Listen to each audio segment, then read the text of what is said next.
Hello, Louisville. Guess who's coming to dinner?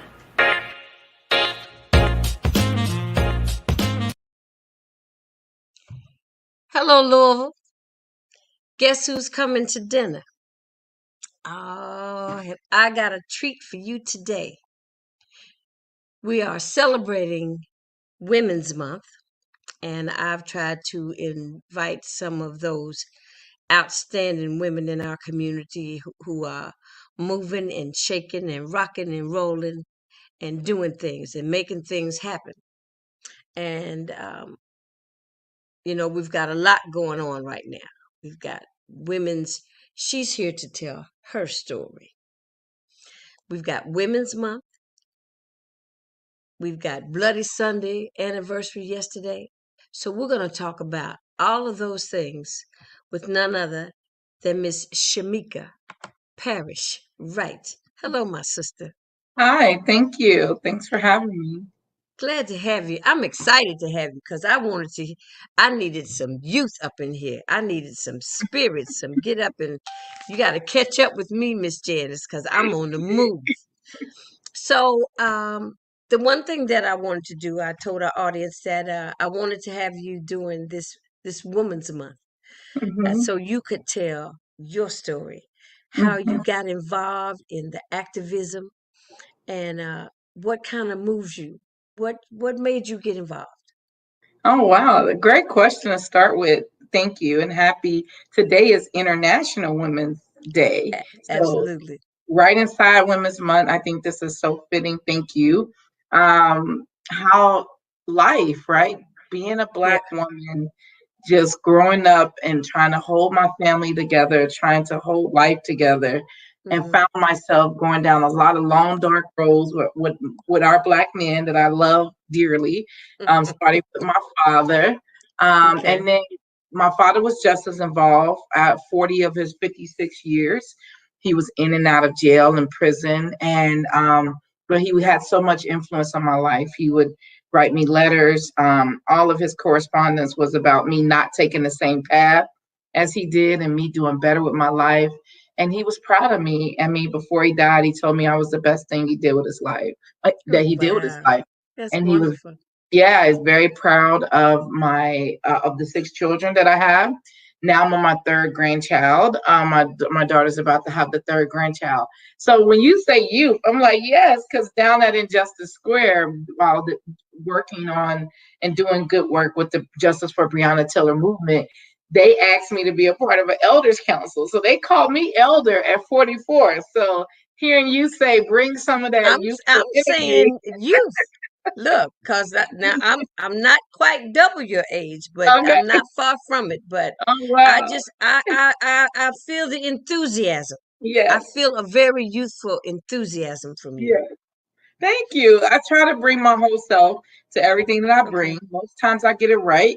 Sometimes I get it wrong, as you Okay. know. Okay. But how I got involved, I worked on issues around gentrification. I'm originally from Cincinnati, Ohio. I lived Okay. in over the Rhine, Avondale, all over Cincinnati, but my roots are in over the Rhine. So I Okay. grew up just steps from Finley Market there.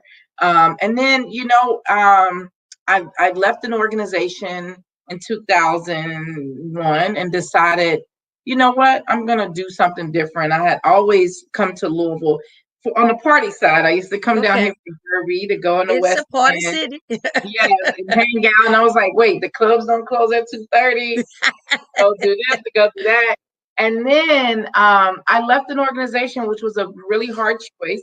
And I said, you know what? I'll go to Louisville. It's 100 miles away. If it doesn't work out, I can pack myself and my kids up and go back to Right. Cincinnati. But it Right. was my test city. So Louisville was my test city. Okay. Louisville was like, if you can come to Louisville and make it, then you probably can go to most places. And so that's what I did. I packed my kids up. I was pregnant with my fourth daughter and Okay. came and went to and decided I wanted to start my own nonprofit. I had done work around personal development, training, self-esteem building, gentrification, out community outreach and engagement. And I said I want to start my own nonprofit. So I went to school, went to JCC, and then transferred to U of L. But while I at one on my internship, I had a list of organizations to choose from. At the bottom of that list, I mean, the last organization was the Kentucky Alliance Against Racist and Political Repression. And Okay. I said, that is a really unique name. And all Right. of my counterparts, because I'm a human services major, I was a human services major.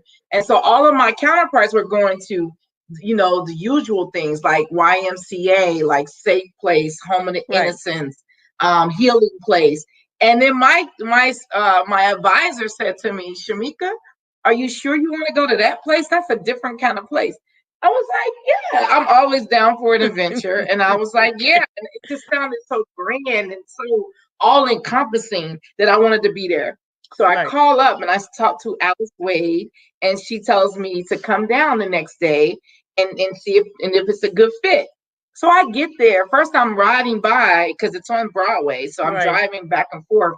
And I was like, whoa, where is this place? I'm looking for a grand building. But no, it was a house. Say, It which was one a of these house that houses had is been this? renovated. 3208 West Broadway. It had been Right. renovated into office space. So I was like, I walk in and immediately, Janice, it felt like I was walking back in time. It was like, okay. I sat in the foyer. Alice was talking to some other folks. Alan Barnett, we've lost him too. We've lost Alice Wade. But Right. they were just going back and forth. So I was just sitting there. I sat there for 2 hours.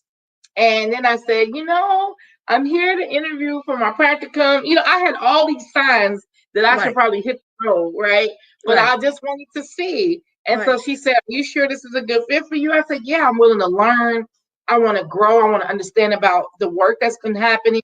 And so she said, okay, well, you come back tomorrow. And I said, okay. I come back the next day.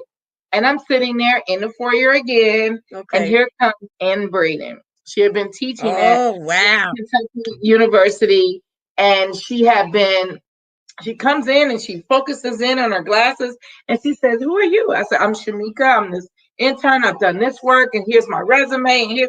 And then she was like, "Oh, so you want to come here and do that?" I said, "Yeah."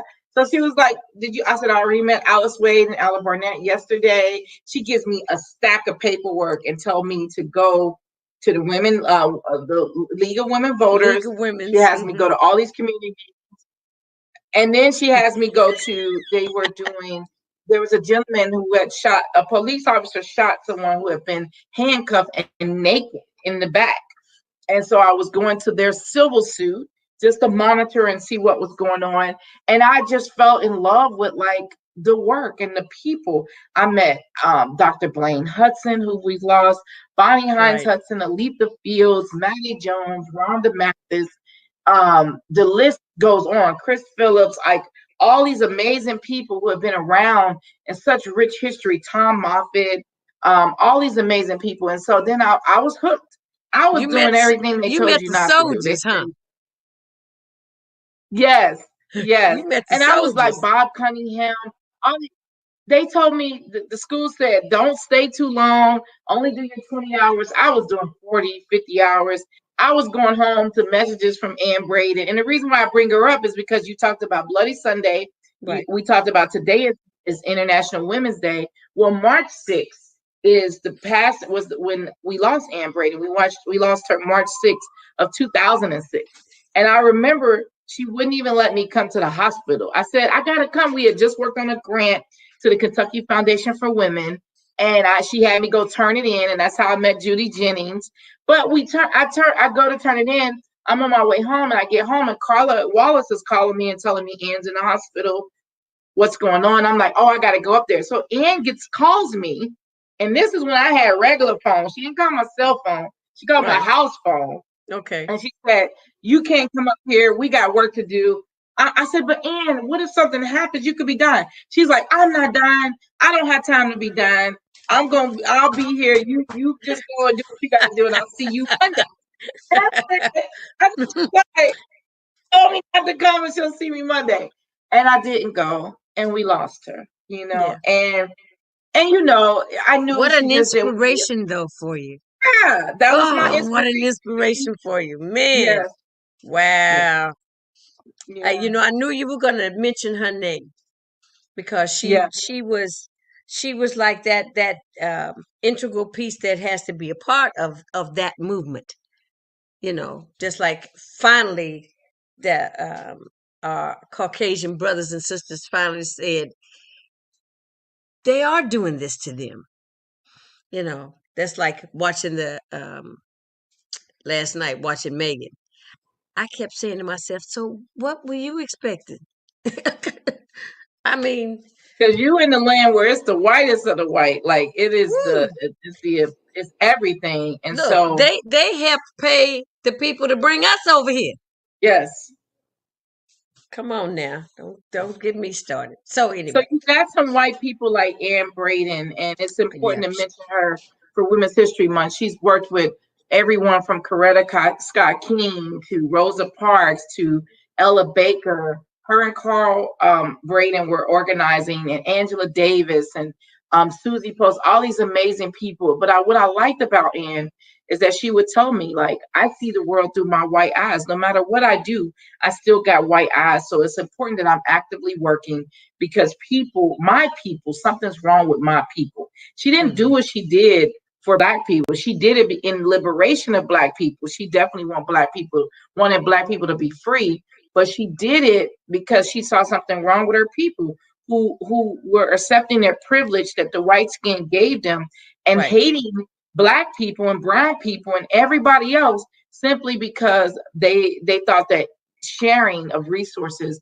of equality would take away from them. And so the right, fact that she turned against her own privilege, she was a Southern Belle. She used to tell me I didn't know if I wanted to be an actress or a writer, you know? She hmm, had so many directions she can go in her life, and she dedicated her life towards the liberation of people, yeah, of black people, but really the liberation of her own people her from own that people, mental slavery they put themselves in, thinking that black people need to be under them when we deserve everything and more. And so it's just been an amazing journey. And it's not a way where I idolize this white woman. That white woman had flaws. She right, and black women had problems with her in the organization, feeling like she lifted up some of the black men. She had some issues, but what I told them after she died, I said, you all should have brought that up while Ann was alive. Don't right. bring it So on she me could because have, I met her so at she this could have stage. addressed it. Yeah, Exactly. I Address it got then my and don't attack me and yeah, question my blackness. Like they got to the point where they questioned my blackness because I came in where all of these things had happened and you all didn't bring it up. Now after my internship, she did make me submit a resume and push for me to be hired as an organizer. So I was hired after my internship. I was hired as an alliance organizer, but what happened is once she died, it created a vacuum, like most matriarchs. When they right, leave a family, when they leave anything, black women, period, we hold everything up. So when she died, it created a vacuum. And so everybody's like, so some of the black women who feel like she overlooked them were coming out and they were lashing out against me. And I had to let them know, first of all, you all allowed this to happen. She ghost wrote the movement. She wrote letters for you all. She wrote the press things. She did all of these things consciously and in your favor to the point that when Dick Gregory and Reverend Louis Coleman, after she passed, Bubba, they called when the Queen was visiting. Queen Elizabeth was visiting here, right, and right, and it was just when they started shutting down Derby cruising and all of that. right, And we were fighting against how they were taking that money from the black community. But anyway, they called and I answered the phone because I'm the only staff person. So they right. called the alliance and they said, Shameka, we need a letter. We need a letter to the Queen. And I was like, okay. So Okay. immediately I started researching, found out how you're supposed to address the Queen. Then I just like put it together and told her what we were dealing with. And they took my letter, put the Justice Resource Center on the top of it, just Yeah. stamp that on the top of it, and they gave it to the news. And they had it delivered to the Queen. And so that was Wow. the kind of thing that Ann Braden had been doing. A lot of people didn't know. She was like writing a lot of the communication and the awareness about issues. She was writing a lot of that, and that's good because it's a very important role because how you Right. communicate to the public about your movement makes a difference. So anyway, Makes a a lot of big people don't do difference. that. So you get Dick Gregory and Reverend Louis Coleman calling you out of the blue and telling you to write a letter to the Write a Queen. I was letter. just like, Okay, we'll figure this out. And But you were semi prepared for that because you knew that that's what she had been doing. yes, So it was like you had to pick up where she left off because, like you said, there was a void. yes, And that's when you step in with that OJT, with that on the job exactly, training. Look, and you exactly. said, okay, I'm going to have to learn how to do this. I'm going to learn as I go, but I'm going to Yes, learn how to do this. yes, Oh, that's exactly girl, it. please. So What you all the women said. I've right, especially the Black women, all of them have been mentors, whether they recognize it or not. Yeah, I think that anything you believe in, the spirit of God, whatever God you follow, whatever it is, it moves through people, it moves through connections, through relationships, through you reaching out to me and saying, be a part of this. You helping me right now, where I'm at a moment where I want to break down because I just lost my friend. yeah, But but the energy I feel because you're making me relive all these yeah, special moments I had with a very special woman who yeah. I knew the least. I only knew her the last few years of her life. I got to work with her every day in and out to the point where she would talk to me about everything. And we built up a relationship. And she told me about Martin Luther King and she told me about drinking. And she said to me, Shameka, I wasn't ready to get married to Carl, but Carl was safe. Carl brought me a long way in activism because he was not, they were both reporters at the Courier Journal. I don't know what it was Right. called then, but they were both reporters. Courier Journal. And I Carl's think family it's had, always been that. yeah, exactly. Always had a strong history in union organizing. Carl was definitely a Marxist. He Hmm. tried to name his dad tried to name him Karl Marx, but the priest at the Catholic Church wouldn't let him. So Carl grew up in the movement. Carl Right, Braden, who isn't right. often talked about, and so he was actually 10 years older than Anne, and he helped bring Anne a long way. But she said to me, Shameka, I saw so many white women getting into this movement to sleep with the Black leaders. And I mean, when you look at the leaders and you hear how charismatic and you hear the stories, you can see how those kind of things can happen. You are working with someone that's the most passionate, somebody that's aligned with your ideas, and then you're spending all this time with someone. If you're not disciplined, you can fall into that. Right, She right. she married Carl as a safety precaution so that So she wouldn't she fall wouldn't into do that. Oh, and she'd be recognized for her work, and she didn't okay. want it to be painted with affairs and things. So she Right. did that. That's the choice I think Coretta made. I think that when I hear the stories about Martin Luther King, I hear that he was dating, he was the guy of the campus, he had Right. all these things going on, and the elders sat him down and said, "Look, it's got to be you. You got to lead, but you can't be leading with a white woman on your arm. You got to be leading with, you know." And so I think they kind of like connected him and Coretta. Right. Coretta could have been her own woman without Martin Luther King. And Right. so she knew when she accepted that marriage and that role, that her role, her strength was going to be in holding up this person, this figure. Because behind those great men are amazing women who helped them get to where they are, who are dealing with all the stuff that comes with them. Like people see my husband and they're like, oh my God, he's so handsome. He's so quiet. You don't live with him. You don't deal with all the stuff we deal with, right? So when I think about the decision Anne made, I think about the decision Coretta Scott King and all these amazing women made. We've been doing that. We will make decisions not just based on our heart, but based on our commitment to love, to family, to justice, to community. We'll make these sacrifices for our own life. And so I've been telling people my theme this month is you really want justice, you got to be willing to sacrifice something. What are you Right. sacrificing to get to justice? Like your commitment to produce quality information and have guests on that's really speaking to the lives of Right. people. That's a real commitment because you really could be talking about fashion. You could be talking about music. You could be talking about all these other things that people are into right now. But what you're talking about and what you have your shows about are really prominent issues that we have to deal with as a people. And Exactly. that's a commitment. And that means you lose it, you lose some audience. That means you lose something. So I keep telling people, you want justice? Do you really want it? Are you really ready to sacrifice what it takes? Are you ready to sacrifice? You might not make no money. Are you ready to sacrifice? You might not Not ever every be as dime. famous as you want to be. You gotta Yeah. say, I'm Yeah. making this commitment, like Ann did, and not praising Ann because she's a white woman that did it, because all white people should recognize their privilege and use their resources to fight these issues with us. But Right. also recognizing that the consciousness of saying, I'm gonna take this role with purpose. And Right. every woman that's marrying a black man, or marrying to save their family, or marrying to make sure they give their kids a better life, are making the choices every day. And black men too, to stay, to not follow temptation. And that's the Right. things that we don't talk about enough. That level of discipline that it takes to stay. That Right. staying power that we have to stay in these relationships or these commitments is the same staying power we need in the justice movement, because it's not something that's going to necessarily make you rich. It's not something that you're going to actually see everything accomplished. You might be able to see some things along the way, but this fight is going to continue long after me and you are gone. But This what is we're this is doing the here, this is the marathon.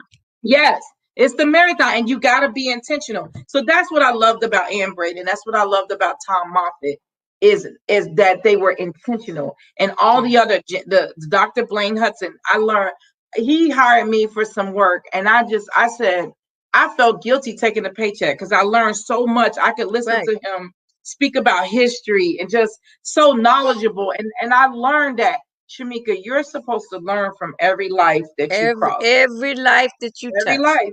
That's why when you reached out, I was like, oh, yeah, I got to do this. I didn't even know all the things about your show, but You I don't, knew the but way you you don't know me. You don't know anything about me. the way you But reached what I out. want to say to you is, my profession is I'm a professional jazz singer. See, that I is wasn't. I said it's not about music right now. right. To me, it's not about music. When I saw everything going on, it was like, okay, so now I think it's time to have conversations. Because we always say, well, that's a conversation for another day. No, today is the day for the conversation. You're right. The time is now. The Let's time is get now. And busy. that's how we set up Injustice Square. I happen to work for the Bail Project. We are a nonprofit organization. Hmm. We help people get out pre-trial. They haven't been convicted. Once we help them get out, we do court reminders. We help make sure they get back to court. So So my wait a minute. So now, what you're talking about is you're going to tell us about the Bail Project, yes, the Bail Project. BAIL, making bail. When you go to jail, you have to make bail. Okay. Yes, yes, BAILPROJECT.org. If people want to learn more about who we are and what we do.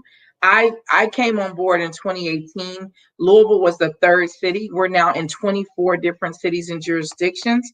We're spreading the work because incarceration, pretrial incarceration, is expensive.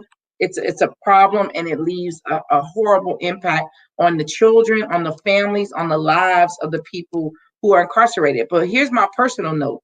I was held at 18 in 1995 on an unaffordable cash bail, $10,000 at 10%. And guess what? I was defending myself in a relationship. My fiance, who happens to be the son of a sheriff for 30 years, put his hands on me, and I picked Hmm. up a weapon and fought back. When Okay. I fought back, that changed it. I couldn't file. I couldn't plead self-defense because I picked up a weapon. And with Ohio law, I couldn't do that. So Okay. I found myself in jail 38 days.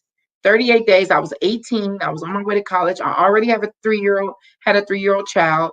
I was in there, sitting there, not for no other reason. He's out. He got domestic violence, and he was out. He came to court. He told the judge he did all these things. And I'm sitting there, and literally, because I'm poor. It's a pay-as-you-go system. Right. Sit there, and then the public defender contacted me and said, "Well, you take this plea deal, you can get out." And I said, "Plea deal to what?" I was defending myself.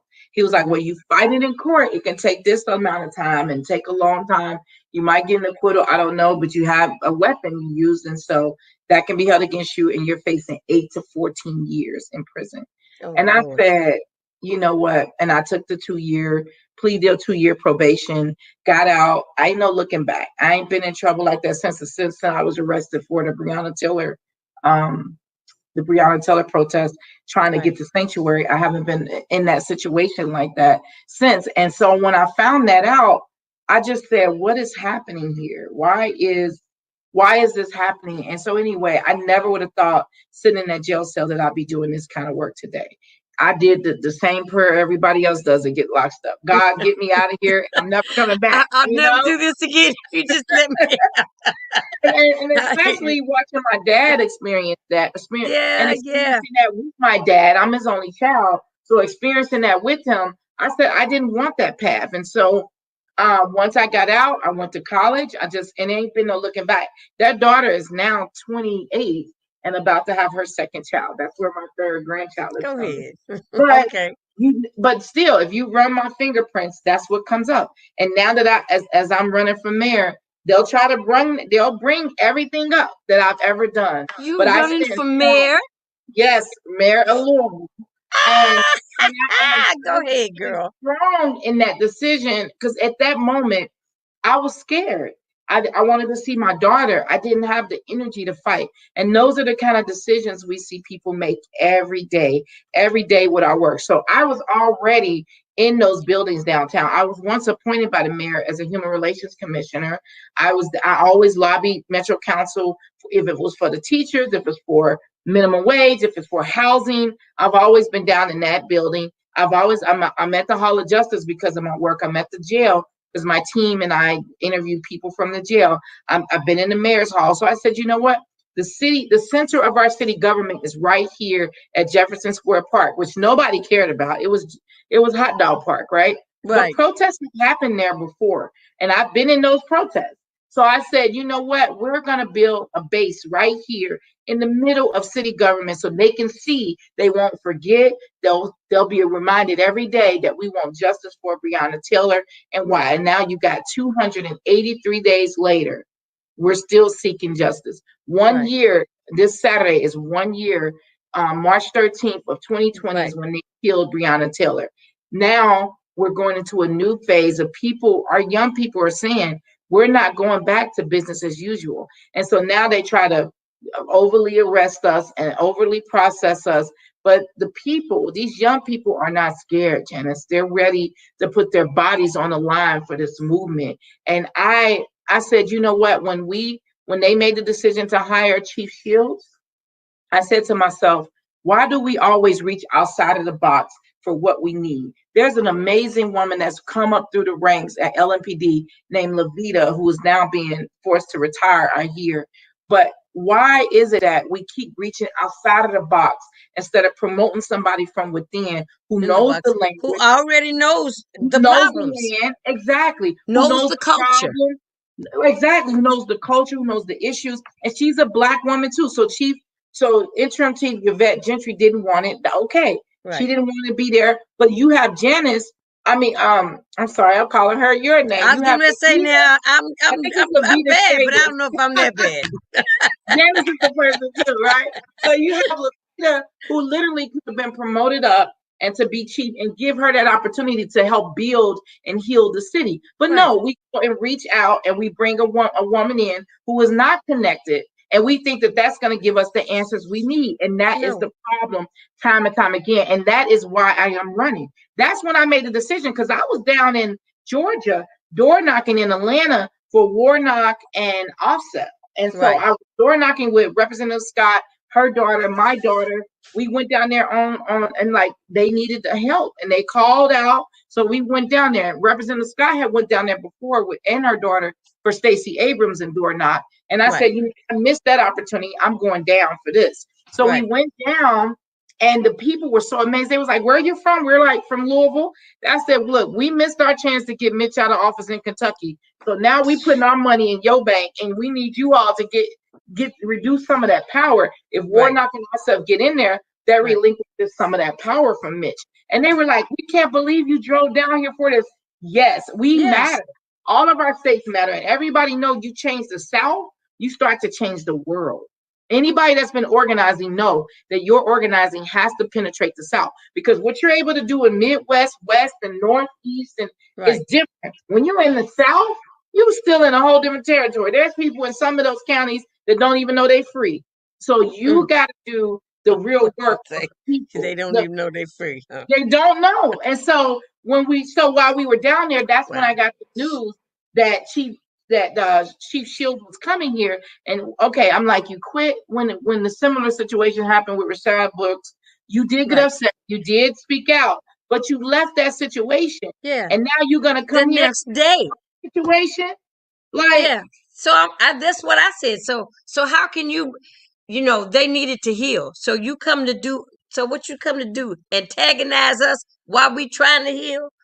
I think I she didn't has get a it. progressive agenda, but here's the problem, Janice, that many of us who've been doing this work in this city for 20 plus years know.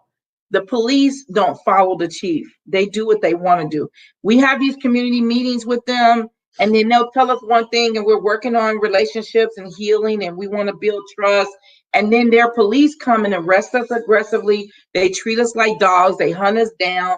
That anything you do near that park, you can do anything you want in other parks. You can run naked, and you won't be arrested as aggressively and attacked the way we've been at Injustice Square. So I said, if we really want these demands met, if we really want to focus on the people's agenda, if we really want a elected official or a candidate that's going to keep the people first, then people like me, people like you, people who with a real people's agenda have to run. And I had planned on getting more better judges elected. There's over 40 judicial seats coming up next year. Next year's ballot is going to be crazy. And so I said, you know what? This is the time to run. I've been out here with Black women. We're already mayors. People don't realize that. We already decide who gets what, when, where, and how. We're already mayors in our house. We're mayors in our homes. We're mayors at work. We're mayors at work and family and church. We are the mayors. And we got to stop thinking that rich white businessmen are the only ones that have the answer, or rich white like businessmen. So like you have Councilman James, you were the president of the FOP, sir. You were president of the organization that started all of this civil unrest, the LMPD, who killed a woman in the middle of the night. You were their president, and now you've been council person, and now you think you deserve to be the next mayor. What are you going to do that's different? That's why I've been telling people I'm not more the same. And everybody knows me from the work that I've been able to do. They know that it's bigger than Injustice Square. It's the world is watching on the decisions we make, because everyone is dealing with police state, over policing, violent policing, police brutality has run our cities and our towns for too long. So we got to be willing to take our power back. They work for us. They are paid to enforce law. We don't pay them to be the only law of the land to the point where they're judge, jury, and executioner. So they can come they can kick in my door right now and come and kill me. And that's okay. And it's justified. And that's not what we deserve. And I've been telling people we deserve better.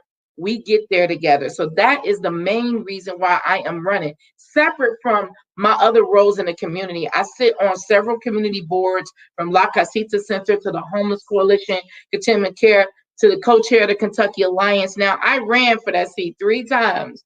And I said that I wanted to be co-chair. So I'm co-chair with Tyra Walker, Dre Dawson, and myself. I heard you say that the other day on a Zoom thing. You said, you did. I wanted it to be a co-chair. I don't want it to be, it's a co-chair. I know that's right. I did. And so I've been telling people that it really takes, we have white, rich businessmen who hold all these titles, who sit on all these boards, and people don't question their ability to be committed. But people say to me, oh, Shameka, you're a mother of 6. You're doing this and you're doing that. Can you really handle being a mayor? I'm already doing it. I already have sleepless nights. You've got to prove yourself. Yes, I always got to be vetted, darling. Yes. And I already have sleepless nights. I'm already making the decisions that impact people's lives. What you say, sleepless nights. Connecting to like everything that I do is mayor. Like I'm already managing all these other things in the community. And you want to doubt because I'm not rich? You want to doubt that I can't help manage the city, that I can't learn, that I can't wrap the people around me who to help make those decisions, that I can't bring people like you, people who are closest to the situations and help make those solutions. That's why Black women running as mayor is taking over. It's happening not just here in many states, because look at Keisha Lansbottoms. Look at all these people who are like, you know what, we can use these mayor positions and really bring the change we need, because local politics is everything. So that's Right. why using my position, using everything I have, has helped me to move forward. But what I'm doing with the Bell Project is separate. I know how to wear different hats, like your beautiful hat. I know how to wear Thank you, different darling. hats because they, you know, it matters. It matters that you have representation that looks like you, and it gives our young people. And that's who I'm really running for, because they've given up hope, Janice. They're willing to die for Well, this I'm gonna dream. tell you. Let me say this to you. I'm gonna let you take a breath. 'Cause, see, this is what I said when I said I knew that you had something to tell us, and you Yes. can't get it in a sound bite. No. But see, I know right now that Miss Shameka Parrish Wright knows what she knows she knows. That's what I have nieces, and I'm saying there's when you know what you know that you don't need no one else can question you. No one else can make you doubt yourself. And to be able to stand up on what you know that you know, Yeah. that's a heck of a stance right there. Yes. So when you step out on that, you step out on it like the woman that you are, because you got your skill set is you have a plethora, as they would say, from A to Z. Say, so what is it that you need me to do? Oh, I've had experience in that. I've had experience in that. And you are the voice. Sounds to me, my sister, that you have the voice that we need to hear. I That appreciate that that. that's ready to lead. I Yeah. mean, girl, you done got me almost raised up off this chair down and put these two pillars in so I can be taller. But I'm saying that's what I was talking about, that youthful energy. I mean, you done Yeah. brought tears to my eyes. You just make me feel, because I know they don't have any hope. Well, I Yeah. left Louisville when I turned 21, Mm-hmm. 22, and I went away. And when I came back, I was told that our kids don't expect to live past 18 years old. I said, what? They said, they don't. They don't. And I'm like, why? Because I know I came from a very vibrant upbringing, you know, not not with all the crime that we see today, but Louisville was a whole nother place. A whole, I mean, I was born in Beach Terrace. Oh, wow. I'm born in Beach Terrace, but real quick, I was the first to graduate college in my family, Kentucky State. I've got 50 years in show business, lived in Paris, lived in New York, lived in Right. Las Vegas. You know what I'm saying? So Yeah. when I come home, you don't know what I've done. Right. You know what I'm saying? You know me, but you don't know me.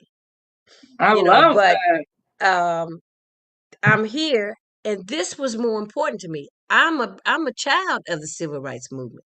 You are. I demonstrated for open housing, Nice. 1968. I was standing on 28th and Greenwood when the riot broke out. See, it Wow. wasn't really a riot that broke out.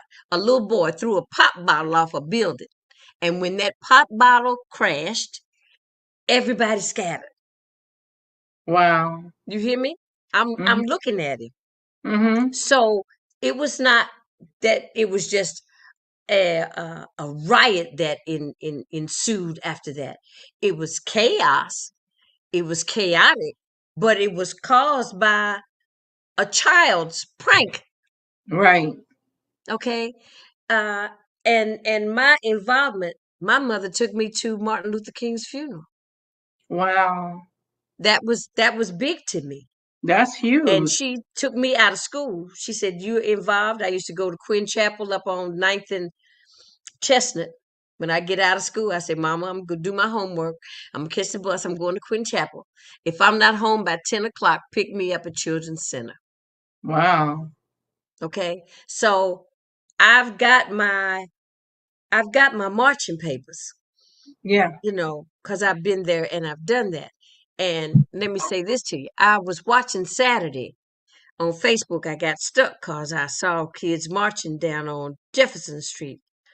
And I'm watching, um, and I know that our presence is antagonistic in itself. Exactly. When you show up, thank you. When we show up, when our young people show up, they already are treated as weapons.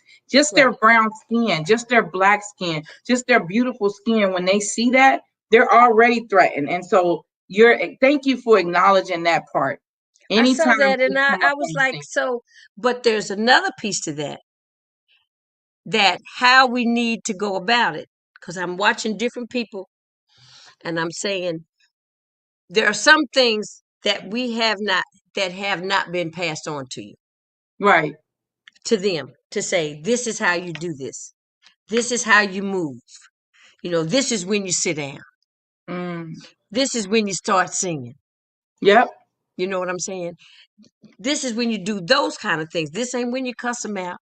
You don't Yeah. have to say nothing because just the mere fact Just that your you are presence there or in holding their sign. face. Yeah, you could just sit there, hold a sign and get the message, or you can pass out literature that makes them read and engage and look at. So there's ways to approach it. I think our young people have always been bold, have always Always. been, Yeah.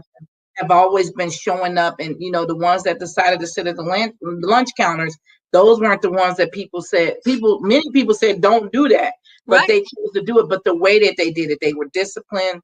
They They sat sat there, they there, took it. strong message like Rosa Parks sitting on Right. that bus. I'm gonna respectively tell you, no, I'm not going anywhere. So there is ways to do it, and I think that they're still learning that. And I Right. think that they did not want that intention. But I will say, the chants that they've been singing and those things, they've been singing those period, and then all summer long. And I Yeah. think that nobody was thinking like, okay, we're around a different audience. Maybe we should change some of those chants and take some of those words.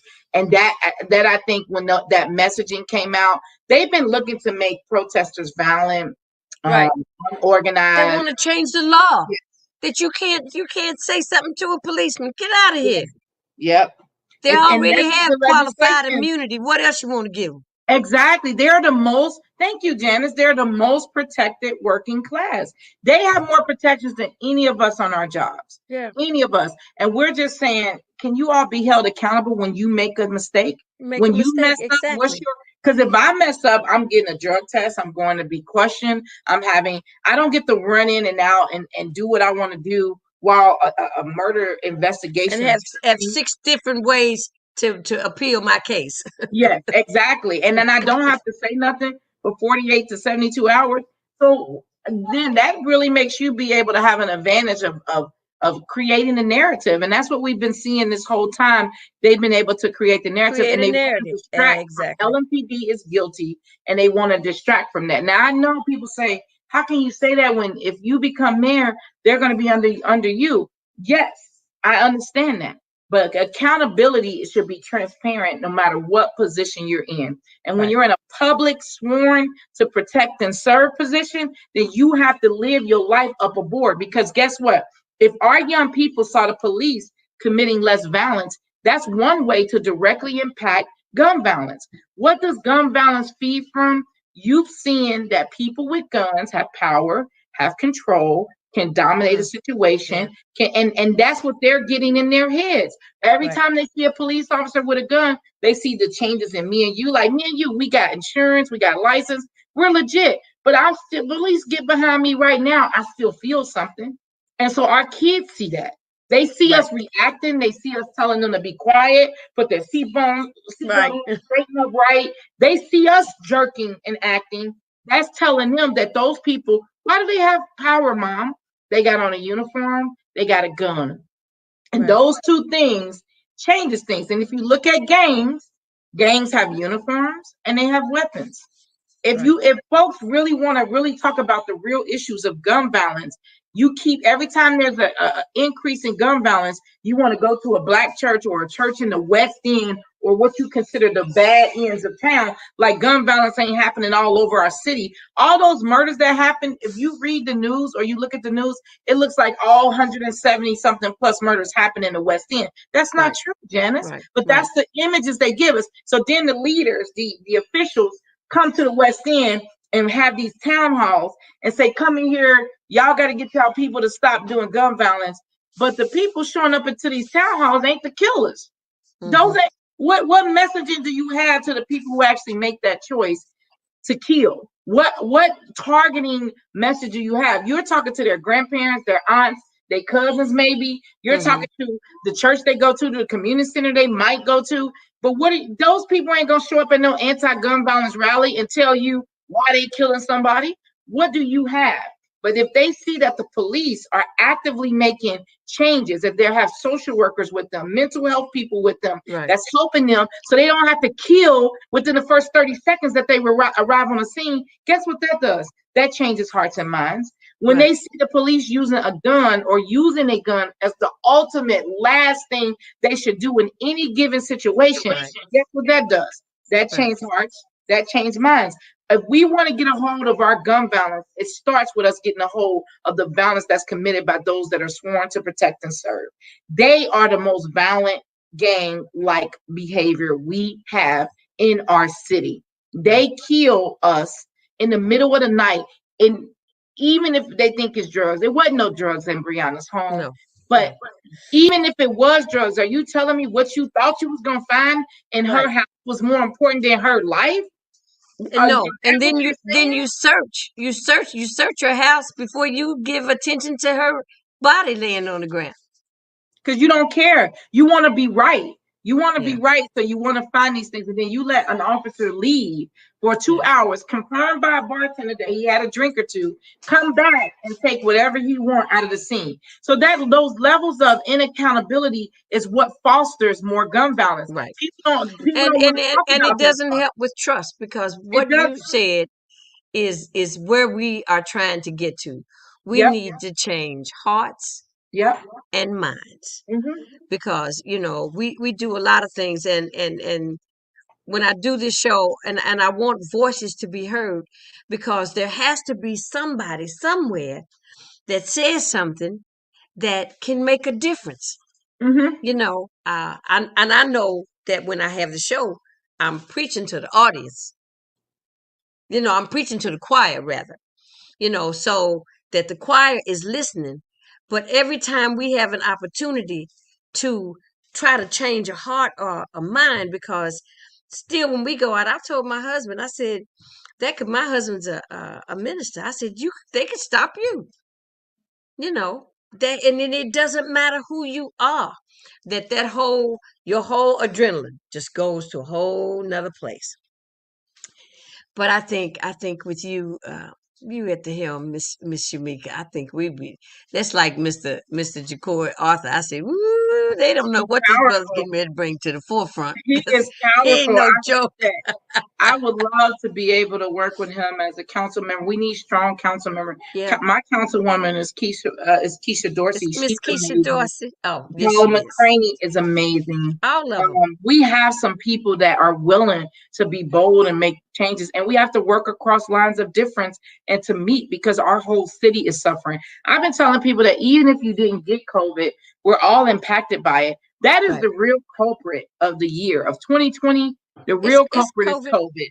Yeah. And then we have the police abuse that ignited this civil unrest that people don't want to deal with. And then we have our young people who are being blamed for everything. Every time something goes wrong, it's the young people. Every time there's some type of issues or unrest, it's the young people. No, the young people are products of an environment that we help create, that we foster. We have to also know that this is their present, this is their future, this is their past, this is their history being made right now. This is her story. Are we listening to them enough? And I think as elected officials, we have to listen more, and just leaders and just elderly, like all of us have to listen more. And we got our experiences, we got things that we know, but they're living it right now. They know what it feels like to come up on that scene. They told me they will die. They told me at that Injustice Square, Miss Shameka, I'm willing to die. I'm tired. And I ain't, I've been through a lot, but I just been like, I always found a reason to hold on. But Right. they're not finding the same reasons you and I found to Right. hang on. They Because don't, and our it has an appearance of looking hopeless. it I said, does. but if we don't have hope and we don't have faith at the same time, then we lost. Our actions So have to match our words with them, and absolutely. that's what, like, you and I, our parents could probably just say, you know what, this is Jesus, this is Easter, and we just accepted it. But all these things are being broken down for them, and then when they see adults saying one thing and doing another, it does not help. That's why the police is part of the problem that people don't want to deal with. I'm not running this whole campaign based on the police, but there's no way to run this campaign without knowing that we have to address the police. We also have to address the injustices that are baked into the hiring practices. Why we don't have livable wages, why we don't have people who can stay here, why we're not creating environments where our young people want to go away like you and I did and come back and get their education and come back, or get their education and stay, because there's not a lot of opportunities. That glass ceiling, you've broken through it, I've broken through it. So imagine what it feels like to them. You feel smothered. You feel like, I'm just here to pay bills and die. That is not what life is about. No, and our young not people at all. are tired, and they're like, we're not accepting that. And they're not. And here's what I've been telling people: the time is now. We can't wait. Back in the day, it'd be like, wait your turn, find an opportunity. Even can't take your foot up off the gas pedal right now. Exactly. You have to just get in where you can fit in and take control and do what's needed to be done, because some of us are so protected. Even in Black people can be privileged. So when we talked about that changing hearts and minds that you mentioned, that is the biggest thing I tell people. We don't just have to change hearts and minds with white people. We have to do it with our own.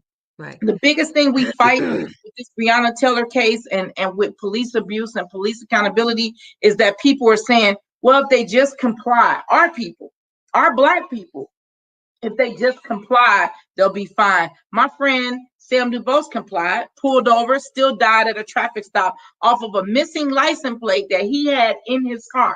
And he showed the officer. The officer came to the car with the gun already cocked. This was just 2015, right around the time Sandra Bland passed away.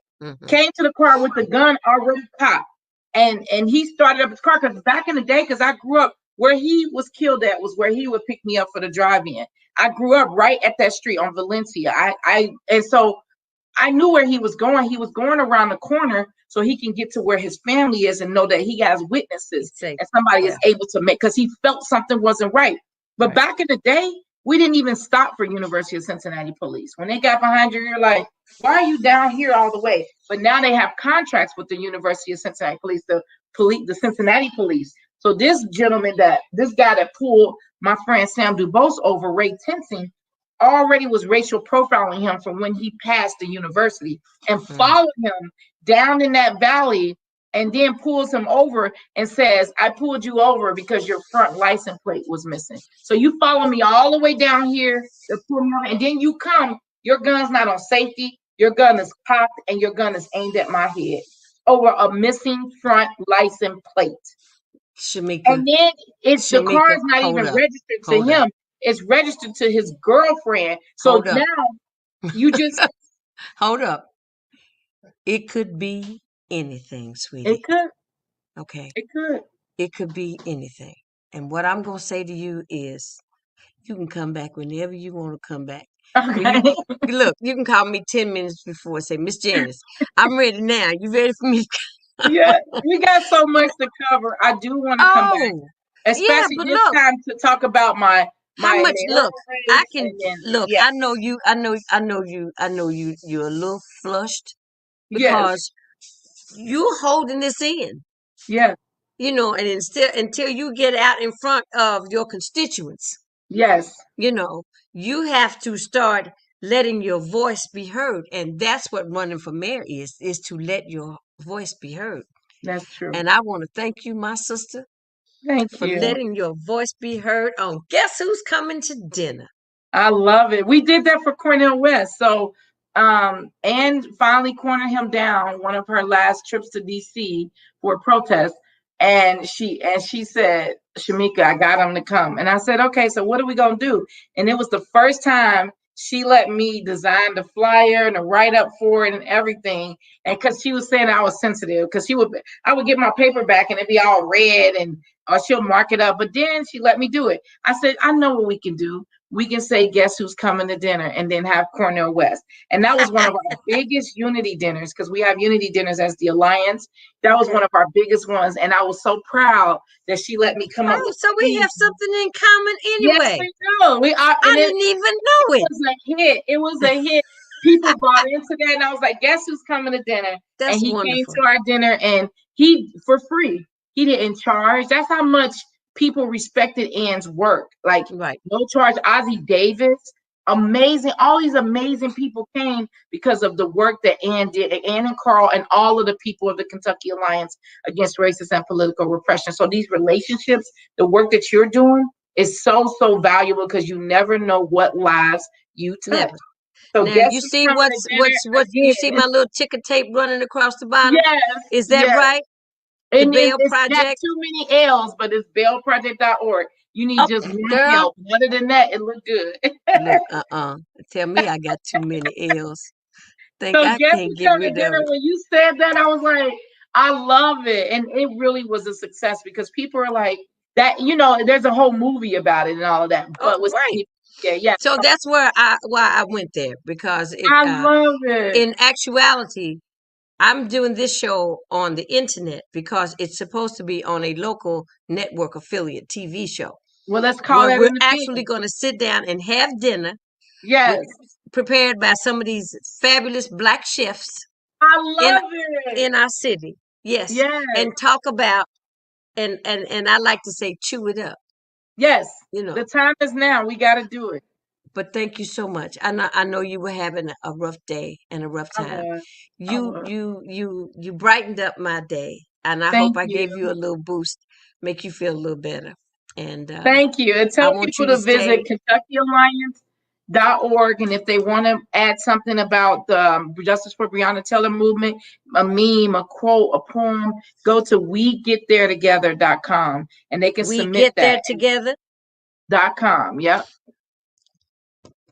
Okay, I'm, This I'm is, gonna put it. I'm gonna put another post up with your picture on it, with thank all you. that information on there, Thank so I can send you. it out. You're fabulous. Thanks, love. You take care, okay? You're fabulous, and thank you so much for coming. And God bless you, child. You too. If you Bye. need me, holla. I will. Bye, love. All right, sweetie. Wow. Now that was Miss Shameka Parrish Wright with for the Kentucky Alliance. She's running for mayor,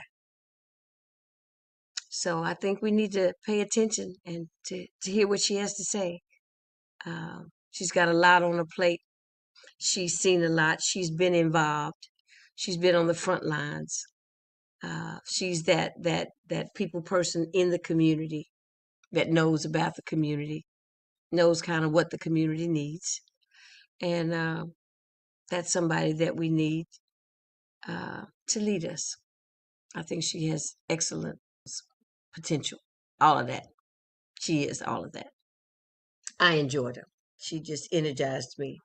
So, um, this is today is Monday. Friday, we're going to have Representative Pamela Stevenson, and she'll be on, and we'll get to know her a little bit better. So, until then, guess who's coming to dinner? Bon appetit. This is JC. See you later.